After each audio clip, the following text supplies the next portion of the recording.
ஐஸ்வர்யா ராய் கிட்ட அழகி போட்டியில தோல்வி. நடிகை கஸ்தூரியோட இன்னொரு பக்கம் தெரியுமா? நடிகை கஸ்தூரி தமிழ் சினிமாவில 90கள்ல குறிப்பிடத்தக்க நடிகைகள்ல ஒருத்தரா வலம் வந்தவங்க.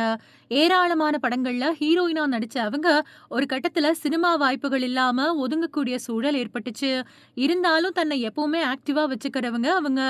பொது விஷயங்கள்லயே கருத்துக்கள அஞ்சாம சொல்லக்கூடியவங்க. இந்த நிலையில அவங்க குடுத்த பேட்டி ஒண்ணு சமூக வலைதளங்கள்ல ட்ரெண்ட் ஆகிட்டு இருக்கு. சென்னை எத்திராஜ் கல்லூரியில படிப்ப முடிச்ச கஸ்தூரிக்கு மாடலிங் கதவு திறந்துச்சு. மாடலிங்ல மிஸ் சென்னை பட்டம் ஜெயிச்சு அசத்தின பின்னாடி கொலிவுட்டும் வரவேற்பு கொடுத்துச்சு. அதுக்கப்புறமா ஆத்தா உன் கோவிலே அப்படிங்கிற படத்துல 1991வது வருஷம் ஹீரோயினா அறிமுகமானாங்க. அந்த படம் ஓரளவுக்கு வரவேற்பு பெற்றது. தமிழ்ல அறிமுகமான அதே வருஷத்திலேயே மலையாளத்திலையும் சக்கரவர்த்தி படத்தின் மூலமா அறிமுகமானாங்க. மலையாளத்துல அறிமுகமானாலும் அவங்களுக்கு தமிழ்ல தான் நிறைய வாய்ப்புகள் கிடைச்சது. அப்படி அவங்க ராசாத்தி வரும் நாள், சின்னவர், செந்தமிழ் பாட்டு, அபிராமி, புதிய முகம், உடன்பிறப்பு அப்படின்னு ஏராளமான படங்கள்ல நடிச்சு அசத்துனாங்க. அதுல சில படங்கள் ஹிட் ஆச்சு, சில படங்கள் தோல்வி அடைஞ்சது. படத்தோட ரிசல்ட் எப்படி இருந்தாலும் கஸ்தூரியோட அழகும் நடிப்பும் நாளுக்கு நாள் ரசிகர்களையும் இயக்குனர்களையும் கவனிக்க வச்சது.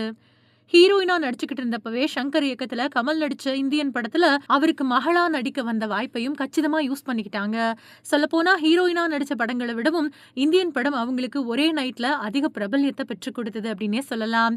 இதுக்கிடையில தமிழ்ல அவங்களுக்கு வாய்ப்புகள் மெல்ல மெல்லையா குறைய ஆரம்பிச்சு தெலுங்கு பக்கம் போய் அங்கேயும் பிஸி ஆனாங்க. ஒரு கட்டத்துல அவங்களுக்கு அங்கேயும் வாய்ப்புகள் குறைய திரைத்துறையில அப்பப்போ மட்டுமே தலை காட்டிட்டு வராங்க. இப்பவும் கேரக்டர் ரோல்ல சில படங்கள்ல நடிச்சிட்டு வராங்க கஸ்தூரி. பொது விஷயங்கள்ல பயப்படாம கருத்துக்கள் சொல்றவங்க. ஆனா அவங்க அப்படி சொல்லக்கூடிய கருத்துக்கள் அவங்களுக்கு சிக்கலை தான் உண்டாக்குது. போன வருஷம் தெலுங்கு மக்கள் பத்தி அவங்க அவதூறா பேசினாங்க அப்படின்னு கைது செஞ்சு சிறையில் அடைக்கப்பட்டாங்க. அதுக்கு பின்னாடி ஜாமீன்ல வெளியேயும் வந்தாங்க. அதே மாதிரி திமுகவையும் கடுமையா விமர்சனம் செய்யக்கூடியவரா மாறி இருக்காங்க கஸ்தூரி. இந்த நிலையில அவங்க கொடுத்த பேட்டி ஒண்ணு ட்ரெண்ட் ஆயிருக்கு. நான் மிஸ் சென்னை பட்டம் ஜெயிச்ச பின்னாடி மிஸ் இந்தியா போட்டியில பங்கெடுத்துக்கிட்டேன்.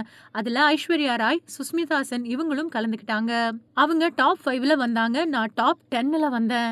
அவங்க கிட்ட தோல்வி அடைஞ்சிட்டேன் அப்படின்னு தான் சொல்லணும். மிஸ் சென்னை ஜெயிச்ச பின்னாடி நடிக்கிறேன் அப்படின்னு சொன்னப்போ வீட்டுல அதிர்ச்சி அடைஞ்சாங்க. அதுக்கு பின்னாடி அவங்கள பேசி சமாதானம் பண்ணி சினிமாவுக்கு நடிக்க வந்தேன் அப்படின்னு சொல்லியிருக்காங்க.